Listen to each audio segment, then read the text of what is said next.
Henry Cavill किस MCU super hero को play करने वाले हैं। हाल फिलहाल की अफवाहों से पता चलता है कि हेनरी कैविल जल्दी अपना डेब्यू एमसीयू में करने वाले हैं और हालांकि कुछ लोगों को ऐसा लगता है कि उन्हें एमसीयू में डॉक्टर डूम के रोल के लिए कास्ट किया जा सकता है, लेकिन और भी कई पावरफुल कैरेक्टर्स हैं जिन्हें हेनरी कैविल प्ले कर सकते हैं। तो अब चलो बिना किसी का वेट किए वीडियो स्टार्ट करते हैं। तो 10वें नंबर पे जो आता है उस कैरेक्टर का नाम है ड्रैकुला। मार्वल स्टूडियोज की ब्लेड मूवी 2025 में रिलीज होने वाली है और इसमें महेरशाला अली को टिटुलर वैम्पायर हंटर के रूप में दिखाया जाएगा और अली के साथ डेलरॉय लिंडो, आरोन पीरे, मिलन रे और मिया कोथ भी इसमें शामिल होंगे। लेकिन हेनरी कैविल को भी इस मूवी में शामिल करने से इस मूवी की स्टार पावर और भी बढ़ जाएगी, खासकर अगर वो ड्रैकुला जैसे पावरफुल कैरेक्टर को प्ले करते हैं। ब्रैम स्टोकर की काउंट ड्रैकुला पर आधारित यह विलन एमसीयू के ब्लेड की वैम्पायर की स्टोरी लाइन में पूरी तरह से फिट होगा और हेनरी कैविल के पास निश्चित रूप से इस ग्रेट विलन को प्ले करने के लिए दबंग वाली फिजिक और स्टोइसिज्म के साथ साथ स्क्रीन प्रेजेंस भी है। और इसके बाद 9वें नंबर पे आता है Conan the Barbarian. Robert E Howard के स्वॉर्ड एंड सॉर्सरी कैरेक्टर पर आधारित मार्वल कॉमिक्स का Conan the Barbarian Marvel universe के फैंटेसी कॉर्नर में से एक प्रोमिनेंट हीरो है। नेटफ्लिक्स के द विचर में गेराल्ट ऑफ रिविया के रूप में हेनरी कैविल का जो एक्सपीरियंस है वो ये साबित करता है कि Henry Cavill Conan the Barbarian को शानदार तरीके से प्ले कर सकते हैं। लेकिन कॉनन द बारबेरियन को अभी एमसीयू में इंट्रोड्यूस करना थोड़ा मुश्किल है, तो शायद ही ये कैरेक्टर अभी हमें देखने को मिले। लेकिन फिर भी मार्वल स्टूडियोज अपने सैवेज एवेंजर्स को एक साथ ला सकता है, जैसे Conan the Barbarian, Wolverine,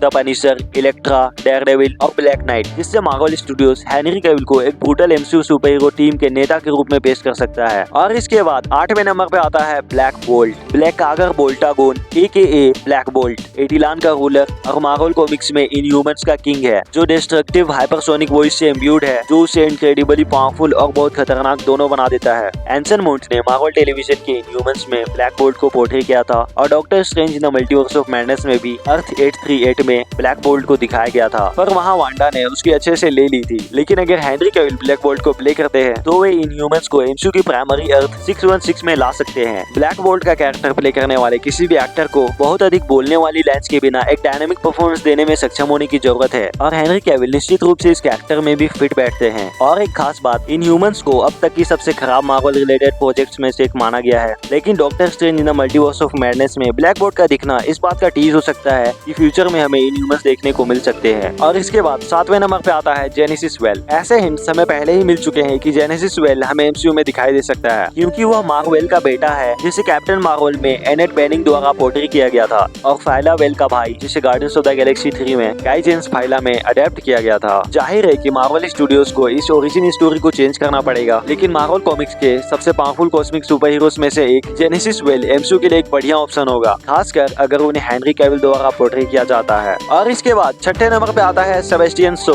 X Men जल्द ही एमसीयू में डेब्यू करने वाला है, तो हेनरी कैविल को एक्समैन के सबसे प्रोमिनेंट एंटागोनिस्ट के रूप में चुना जा सकता है। सेबेस्टियन सो एक म्यूटेंट है और उसके पास ऐसी शक्ति है जिससे वो एनर्जी एब्जॉर्ब कर सकता है, जो उसकी अपनी शारीरिक विशेषताओं को भी बढ़ाता है। और इसके साथ वो हेलफायर क्लब को भी लीड करता है, जो म्यूटेंट्स की एक सीक्रेट सोसाइटी है। डीसी में एक सुपर हीरो का कैरेक्टर प्ले करने के बाद हेनरी कैविल एमसीयू में एक फैंटास्टिक विलन को प्ले कर सकते हैं और सेबेस्टियन सो इसके लिए एक सही ऑप्शन रहेगा। और एक कैरेक्टर शेरलॉक होम्स से ज्यादा अलग नहीं है, जिसे हेनरी कैविल ने एनोला होम्स में प्ले किया था, तो हेनरी कैविल के पास निश्चित रूप से इस क्लासिक एक्समैन विलन को प्ले करने की क्षमता है। और इसके बाद 5वें नंबर पे आता है हाइपेरियन। स्क्वाड्रन सुप्रीम को पहली बार 1969 के मार्वल कॉमिक्स में दिखाया गया था और ये डीसी कॉमिक्स के जस्टिस लीग ऑफ अमेरिका पर आधारित था, जिसमें हर एक मार्वल हीरो डीसी के सुपर टीम का कॉपी था और सुपरमैन की जगह हाइपेरियन ने ली थी। तो हेनरी कैविल का सुपरमैन से हाइपेरियन में बदल जाना एक हिलोरियस ट्विस्ट होगा पूरे सुपर हीरो इंडस्ट्री के लिए। इसलिए नहीं कि दोनों के पास सेम सुपर ह्यूमन एबिलिटीज है, बल्कि इसलिए भी क्योंकि डीसी में हेनरी कैविल को सुपरमैन के रूप में कुछ खास यूज नहीं किया गया था। तो ये हेनरी कैविल के लिए एक और मौका बन सकता है, और वो भी उन्हीं सुपर ह्यूमन एबिलिटीज के साथ। और इसके बाद 4थे नंबर पे आता है द बियॉन्डर। मार्वल स्टूडियोज की एवेंजर्स सीक्रेट वॉर्स 2027 में रिलीज होने वाली है और कई लोगों को ऐसा लगता है कि बियॉन्डर को जल्द ही एमसीयू में इंट्रोड्यूस किया जाएगा। तो बेसिकली बियॉन्डर मल्टीवर्स के बाहर की एक एंटिटी है जो बियॉन्ड रेल्म का अवतार है, जिसे पहली बार 1984 में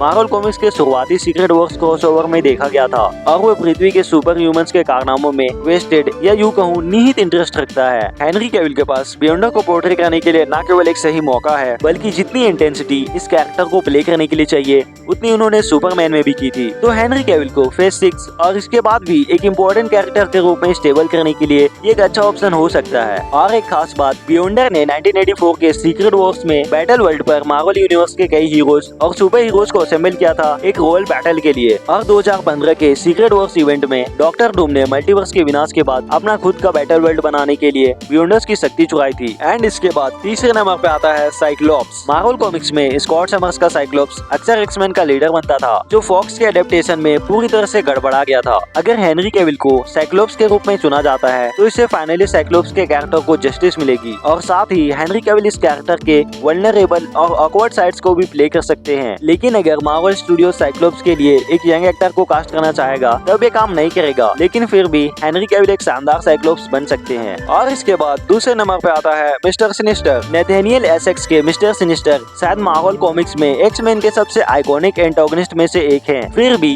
फॉक्स के एक्स-मैन यूनिवर्स को लगातार छेड़े जाने के बावजूद उन्होंने कभी भी लाइव एक्शन में मिस्टर सिनिस्टर को नहीं दिखाया और अब Marvel studios finally mister sinister का डेब्यू कर सकते हैं। हेनरी कैविल निश्चित रूप से इस डिमांडेड कैरेक्टर को प्ले करने के लिए एक परफेक्ट चॉइस होंगे। मिस्टर सिनिस्टर का कैरेक्टर डेंजरस होने के साथ साथ ह्यूमरस भी है, जिसे हेनरी कैविल बखूबी निभा सकते हैं और इस बात को उन्होंने मिशन इम्पॉसिबल के फ्रेंचाइज में पहले ही साबित कर दिया है। और इसके बाद जो कैरेक्टर नंबर 1 पे आता है उसका नाम है कैप्टन ब्रिटेन। हेनरी कैविल चाहे किसी भी कैरेक्टर को प्ले करे उससे मार्वल स्टूडियोज को फायदा ही होगा, लेकिन कैप्टन ब्रिटेन एक ऐसा कैरेक्टर है जिसे हेनरी कैविल खुद प्ले करना चाहते हैं। 2021 के एक इंटरव्यू में हेनरी कैविल ने कहा था कि कैप्टन ब्रिटेन का एक कूल और मॉडर्नाइज्ड वर्जन प्ले करना बहुत ही मजेदार होगा, जैसा कि स्टीव रोजर्स के कैप्टन अमेरिका के साथ किया गया है। Brian Braddock AKA Captain Britain Marvel UK imprint के कॉर्नर स्टोन थे, तो इससे हेनरी कैविल को अपने होम को भी रिप्रेजेंट करने का मौका मिलेगा और ब्रैडडॉक कैप्टन ब्रिटेन कॉर्प्स के मेंबर के रूप में एमसीयू की मल्टीवर्स सागा खत्म होने से पहले डेब्यू कर सकते हैं। Okay guys, that's all. सबसे ज्यादा चांसेस है कि वो कैप्टन ब्रिटेन को ही प्ले करेंगे। देखते हैं हमें फ्यूचर में क्या देखने को मिलता है। और तुम्हें क्या लगता है हेनरी कैविल किस कैरेक्टर को प्ले कर सकते हैं? कमेंट बॉक्स में जरूर बताना। बाकी इससे पहले मैंने हल्की 10 लव स्टोरीज बताई है, अगर तुम्हें मेरा वीडियो अच्छा लगा तो उस वीडियो को भी जरूर से चेकआउट करना। Okay bye.